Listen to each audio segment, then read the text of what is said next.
Hello दोस्तों, welcome back to my YouTube channel. आज हम कर रहे हैं new chapter chemical kinetics. Chemical kinetics किसके साथ डील करता है? Deal with speed of reaction. कोई भी रिएक्शन कितनी स्पीड से हो रही है उसके साथ डील करता है। इस चैप्टर में 3 टाइप की रिएक्शन है। एक वो जो बहुत ज़्यादा फास्ट होती है, इमीडिएट रिएक्शन, मतलब कि हमने दो रिएक्टेंट को मिक्स किया और वो तुरंत कन्वर्ट हो गई, उसे हम कहते हैं इमीडिएट रिएक्शन। और एक होती है बहुत स्लो, जो कि बहुत धीरे धीरे होती है, जैसे कि रस्टिंग ऑफ आयरन। किसी भी आयरन पे जंग लगना, जो रस्ट होता है, वो बहुत ज़्यादा टाइम लगता है उसे लगने में, तो हमारे पास बहुत स्लो है। तो हम बात करेंगे उन रिएक्शन की जो कि मॉडरेट स्पीड में होती है, उनकी हम स्पीड को मेजर करेंगे। तो हमारे पास कोई केमिकल रिएक्शन है, A plus B gives C plus D. यहाँ पर स्मॉल ए क्या है? रिएक्शन को बैलेंस करते समय जो हम नंबर लिखते हैं, जिसे बोलते हैं स्टोइकियोमेट्रिक कोफिशिएंट, वो है A B C D. Small letters में स्टोइकियोमेट्रिक कोफिशिएंट है और कैपिटल लेटर्स में हमारे पास रिएक्टेंट और प्रोडक्ट्स है। अब रेट ऑफ रिएक्शन क्या होता है? Change in concentration with respect to time. अब देखो, हमारे पास ए और बी के रिएक्टेंट है, तो जैसे जैसे रिएक्शन होगी रिएक्टेंट हमारे पास कम हो जाएगा और प्रोडक्ट बनना शुरू हो जाएगा। तो हमने क्या लिखा है? डी। डी क्या रिप्रेजेंट कर रहा है? चेंज को, स्मॉल चेंज। और स्क्वायर ब्रैकेट क्या रिप्रेजेंट करता है? कंसंट्रेशन को। और ये ए हमारे पास रिएक्टेंट, तो small change in concentration of A, small change in concentration of A with respect to small change in time. और ये ए हमारे पास स्टोइकियोमेट्रिक कोएफिशिएंट को डिवाइड में लिख दिया। आगे हमने माइनस इसलिए लगाया है क्योंकि ए क्या है? रिएक्टेंट है। रिएक्शन होने पे ए धीरे धीरे कम होगा। बराबर में क्या है हमारे पास? माइनस। माइनस क्यों लगाया? क्योंकि बी भी रिएक्टेंट है, रिएक्शन होते समय एक कम होगा धीरे धीरे, तो हमने आगे माइनस लगाया। स्टोइकियोमेट्रिक कोएफिशिएंट को डिवाइड में लिख दिया। डी यहाँ पर क्या रिप्रेजेंट कर रहा है? Small change. Square bracket represent कर रहा है कंसंट्रेशन को, और ये बी, तुम क्या बोलेंगे? -1/b, small change in concentration of B divide by change in time, बराबर है हमारे पास 1/c concentration of C divide by dt। अब यहाँ पर हमने माइनस नहीं लगाया क्योंकि जो प्रोडक्ट है, रिएक्शन होते समय प्रोडक्ट बढ़ता है धीरे धीरे, तो ये प्लस का है हमारे पास, और सेम ऐसे हमने किया डी के साथ। अब जरा देखते हैं रेट ऑफ अपीयरेंस क्या होता है। रेट ऑफ अपीयरेंस ऑफ सी, जैसे मान लो रिएक्शन होते समय हमें अपीयर क्या हो रहा है, क्या मिल रहा है हमें? सी और डी जो कि प्रोडक्ट है, ये अपीयर हो रहे, मिल रहे हैं। तो अगर हम सी की बात करें कि सी जो है वो कितना स्पीड से मिल रहा है, तो वो हमारे पास है dc/dt mode. Rate of appearance और डिसअपीयरेंस लगाते समय हम मोड लगा देते हैं। ओके, अगर मैं बात करूँ rate of appearance of D, D कितनी स्पीड से मिलेगा, तो डी के लिए हमारे पास D divide by D T. Okay, यहाँ भी मोड लगा दिया। अब बात करें हम rate of disappearance of A कितनी स्पीड से डिसअपीयर होगा, क्योंकि हम जानते हैं ए के रिएक्टेंट है और रिएक्शन होते समय ए धीरे धीरे कम होगा। तो कम होने का मतलब क्या? डिसअपीयर हो रहा है। तो rate of disappearance of A कितनी स्पीड से कम होगा, तो वो ये है rate of disappearance of B हमारे पास कम होगा इस स्पीड से। Unit of rate of reaction क्या होता है? Concentration divide by time. ये क्या है हमारे पास? Concentration, change in concentration divide by change in time, और कंसंट्रेशन अपॉन टाइम ये क्या है हमारे पास?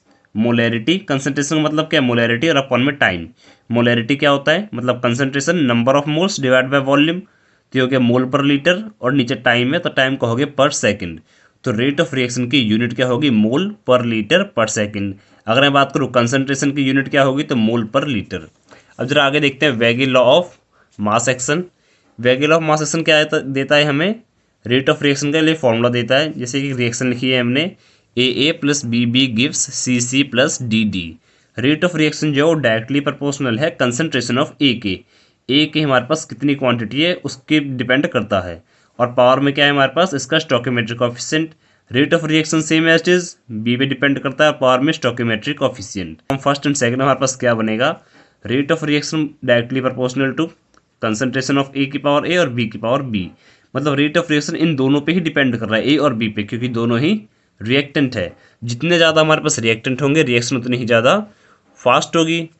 ओके, अब जरा देखते हैं कि डायरेक्टली प्रोपोर्शनल हटने पे क्या आएगा। डायरेक्टली प्रोपोर्शनल हमने जैसे ही हटाया, यहाँ पर हमारे पास क्या आ गया? के आ गया। यहाँ पर ए और बी, जो स्मॉल ए और स्मॉल बी है, वैसे तो ये स्टोइकियोमेट्रिक कोएफिशिएंट है, लेकिन रेट ऑफ रिएक्शन लिखते समय जो हमारे पास ए और बी है, हम क्या कहेंगे? Order of reaction with respect to A and B. Order of reaction with respect to A and B के यहाँ पर क्या है? Rate constant. हो गया overall order of reaction A plus B बराबर एन, जो कि होता है overall order of reaction. Concentration of A and B left, जो हमने यहाँ लिखा है ना ए और बी, ये वो कंसंट्रेशन होती है जो बची होती है। जैसे मान लो हमने दो चीज़ों को मिक्स कर दिया, दो रिएक्टेंट को मिक्स कर दिया, और मैं 2 मिनट बाद आपसे पूछूं कि रेट ऑफ रिएक्शन क्या है, तो उस समय जो रिएक्टेंट अवेलेबल है हमारे पास उनकी कंसंट्रेशन हमें यहाँ लेनी होती है। इसलिए हमने लिखा है concentration of A and B left, जो बची है उसकी कंसंट्रेशन हमें लेनी है। Put in rate of reaction, जो बची है उसको यहाँ पुट करना है। ओके, अब जरा देखते हैं यूनिट ऑफ रेट कांस्टेंट क्या होता है। जो हमारे पास ये के है रेट कांस्टेंट, इसकी यूनिट क्या है। रेट ऑफ रिएक्शन क्या होता है, के बराबर कंसंट्रेशन ऑफ ए की पावर ए और बी की power B. Rate of reaction की यूनिट मैंने आपको ऊपर बता दी है, मोल पर लीटर पर सेकंड होता है। तो रेट ऑफ रिएक्शन हो गया मोल पर लीटर पर सेकंड बराबर में के कंसंट्रेशन की power A, concentration of A की पावर में ए। तो ए की कंसंट्रेशन की यूनिट क्या होती है, मोल पर लीटर, सेम एस बी का भी यही, दोनों सेम है कंसंट्रेशन दोनों, तो पावर क्या हो जाएगी, ऐड हो जाएगी। और ए प्लस बी को हम क्या कहते हैं, एन कहते हैं ए प्लस बी को।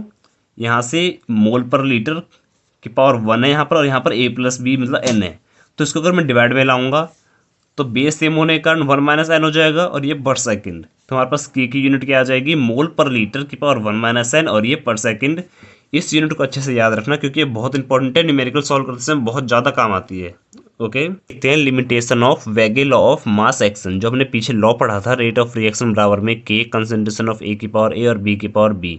वहाँ जो पावर में थे स्मॉल ए और स्मॉल बी, वो क्या था, रिएक्शन में स्टोइकियोमेट्रिक कोएफिशिएंट थे ए और बी के। तो इसकी लिमिटेशन क्या है, this law is valid only for elementary reaction. ये लॉ जो है वेगे लॉ ऑफ मास एक्शन, ये बस एलिमेंट्री रिएक्शन के लिए वैलिड होता है। एलिमेंट्री रिएक्शन का मतलब होता है सिंगल स्टेप रिएक्शन, वो रिएक्शन जो एक स्टेप में हो जाए, या slowest step of multi step reaction. अगर मान लो कोई रिएक्शन हमारे पास बहुत सारे स्टेप्स में हो रही है, जैसे ए से बना बी और बी से बना सी, तो हमें ओवरऑल क्या मिला, ए से सी मिल रहा है हमें, तो ये कंप्लीट रिएक्शन है जिसे हम कह रहे हैं कॉम्प्लेक्स रिएक्शन। कॉम्प्लेक्स इसलिए कह रहे हैं क्योंकि ये रिएक्शन है ये हमें दिखने में लग रहा है कि एक स्टेप में हो गया, लेकिन ये 2 स्टेप में हो रहा है, तो ये कॉम्प्लेक्स रिएक्शन है। अब इन दोनों स्टेप में जो भी स्लो रिएक्शन है उस पर डिपेंड करेगी रेट ऑफ रिएक्शन, जबकि वेगे लॉ ऑफ मास एक्शन से ऐसा कुछ भी पता नहीं चलता। तो उसकी लिमिटेशन ये है कि वेगे law of mass action valid है सिर्फ एलिमेंट्री रिएक्शन के लिए, मतलब वो रिएक्शन जो सिंगल स्टेप में हो जाए, ओके, या जो स्लो हो। कॉम्प्लेक्स रिएक्शन के लिए वेगे law of mass action valid नहीं है। तो नेक्स्ट वीडियो में करेंगे हम रेट लॉ, जीरो ऑर्डर